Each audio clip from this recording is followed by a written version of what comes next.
2014 से 2025 ये दशक सिर्फ वर्षों की गिनती नहीं, बल्कि एक नई कहानी, एक नए युग का आरंभ है। एक ऐसे भारत की कहानी जिसने गरीबी से प्रगति और सीमितताओं से संभावनाओं तक की यात्रा तय की।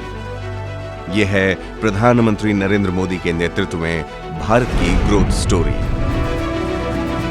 भारत 2025 में जापान को पछाड़कर दुनिया की चौथी सबसे बड़ी अर्थव्यवस्था बन गया है। जीडीपी 2014-15 के 106.57 लाख करोड़ से बढ़कर 2024-25 में अनुमानित 331.03 लाख करोड़ हो गई है, जो मात्र 10 वर्षों में लगभग 3 गुना वृद्धि है। लगातार 6 से 7 दशमलव की दर से बढ़ती अर्थव्यवस्था ने भारत को सबसे तेजी से बढ़ती बड़ी अर्थव्यवस्था बना दिया। रिकॉर्ड विदेशी निवेश ने भी भारत पर दुनिया का भरोसा मजबूत किया है। एक समय गरीबों का देश कहलाने वाले भारत के इंफ्रास्ट्रक्चर की तस्वीर तेजी से बदल रही है। पीएम गतिशक्ति योजना के तहत 100 लाख करोड़ रुपए से अधिक का निवेश किया गया है। राष्ट्रीय राजमार्गों में 60% की वृद्धि हुई है। अब हमारे राजमार्गों की लंबाई 91,287 किलोमीटर से बढ़कर 1,46,204 किलोमीटर तक पहुंच गई है। देश के 333 जिलों में 68 वंदे भारत ट्रेनें चल रही हैं और वर्ष 2030 तक रेलवे में नेट जीरो का लक्ष्य रखा गया है, यानी कि अगले 5 वर्षों में रेलवे में सारी ट्रेनें इलेक्ट्रॉनिक इंजन से लैस होंगी। 2014 से अब तक 45,000 किलोमीटर से अधिक रेल विद्युतीकरण पूरा हो चुका है। शहर से दूर गांव और कस्बों तक पक्की सड़क पहुंच गई हैं। 2014 से 2025 के बीच 7.8 लाख किलोमीटर ग्रामीण सड़कें पूरी हो चुकी हैं। देश में ऑलरेडी ऑपरेशनल हवाई अड्डों की संख्या 2014 में 74 से बढ़कर 2024 में 157 हो गई है और 2047 तक इसे 350 से 400 तक बढ़ाने का लक्ष्य है। बंदरगाहों और जल मार्गों के विस्तार ने भारत को लॉजिस्टिक्स का हब बना दिया है। डिजिटल इंडिया ने भारत को एक नए युग में पहुंचा दिया है। जनधन, आधार और मोबाइल बैंकिंग ने वित्तीय समावेशन की नींव रखी। आज भारत में यूपीआई द्वारा हर महीने 18 अरब से अधिक का ट्रांजैक्शन होता है। ये दुनिया भर में सबसे ज्यादा है। दूरदर्शी भारत डिजिटल पब्लिक इंफ्रास्ट्रक्चर दुनिया को एक्सपोर्ट कर रहा है। ऊर्जा के क्षेत्र में पिछले 1 दशक में भारत ने अभूतपूर्व कार्य किया है। 2014 में केंद्र में आने के बाद तुरंत ही प्रधानमंत्री नरेंद्र मोदी ने देश में 100% विद्युतीकरण का लक्ष्य रखा था। 2018 तक हर गांव में बिजली पहुंच चुकी है।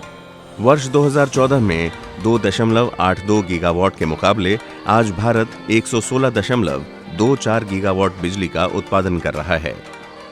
भारत की कुल रिन्यूएबल एनर्जी क्षमता में अकेले सौर ऊर्जा का योगदान 48% है।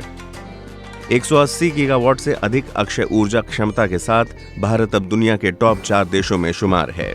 कार्बन उत्सर्जन में कमी लाने और भारत को ग्रीन हाइड्रोजन के क्षेत्र में अग्रणी बनाने के लिए भारत सरकार ने नेशनल ग्रीन हाइड्रोजन मिशन शुरू किया था। 2030 तक इसका लक्ष्य हर साल 50 लाख टन ग्रीन हाइड्रोजन का उत्पादन करना है। ग्रीन हाइड्रोजन मिशन और इंटरनेशनल सोलर अलायंस भारत को क्लीन एनर्जी का वैश्विक केंद्र बना रहे हैं। पिछले 10 वर्षों में कृषि को नई दिशा मिली है। पीएम किसान योजना के तहत 11 करोड़ से अधिक किसान परिवारों को वार्षिक 6,000 रुपए आर्थिक मदद डीबीटी के माध्यम से सीधे उनके बैंक खातों में पहुंचाई जा रही है।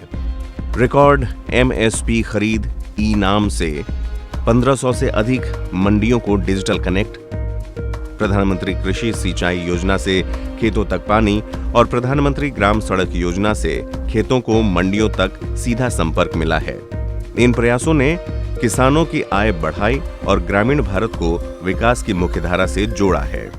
गरीबों की जिंदगी आसान बनाना मोदी सरकार की प्राथमिकता रही है। प्रधानमंत्री जनधन योजना में 50 करोड़ जीरो बैलेंस बैंक खाते खोले जा चुके हैं।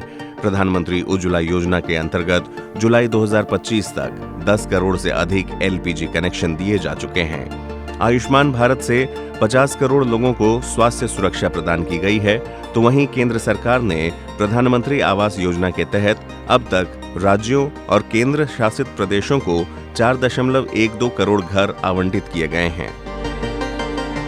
जल जीवन मिशन द्वारा 14 करोड़ घरों में हर दिन नल का स्वच्छ जल पहुंचाया जा रहा है और 34 लाख करोड़ रुपए डायरेक्ट बेनिफिट ट्रांसफर से सीधे लाभार्थियों के खाते में पहुंच रहे हैं। मेक इन इंडिया और PLI स्कीम्स भारत को मैन्युफैक्चरिंग का पावर हाउस बनाने की ओर अग्रसर हैं। मोबाइल निर्माण में भारत दुनिया का दूसरा सबसे बड़ा मैन्युफैक्चरर बन चुका है। इलेक्ट्रिक वाहन, सेमीकंडक्टर और फार्मा में भारी निवेश से आधुनिक तकनीक और नवाचार में भारत वैश्विक तौर पर महत्वपूर्ण भूमिका निभाने के लिए तैयार है। स्टार्टअप्स की लहर ने 100 से अधिक यूनिकॉर्न लिए हैं।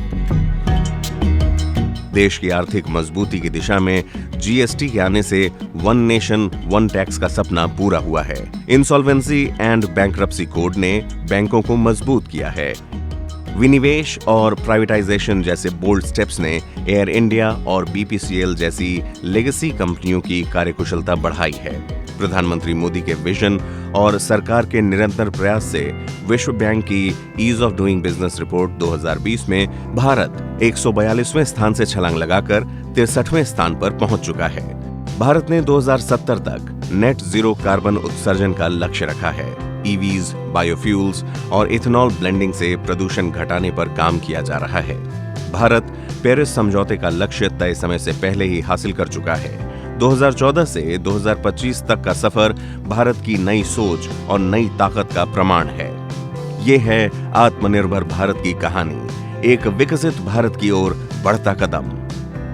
यही है प्रधानमंत्री मोदी के नेतृत्व में भारत की ग्रोथ स्टोरी।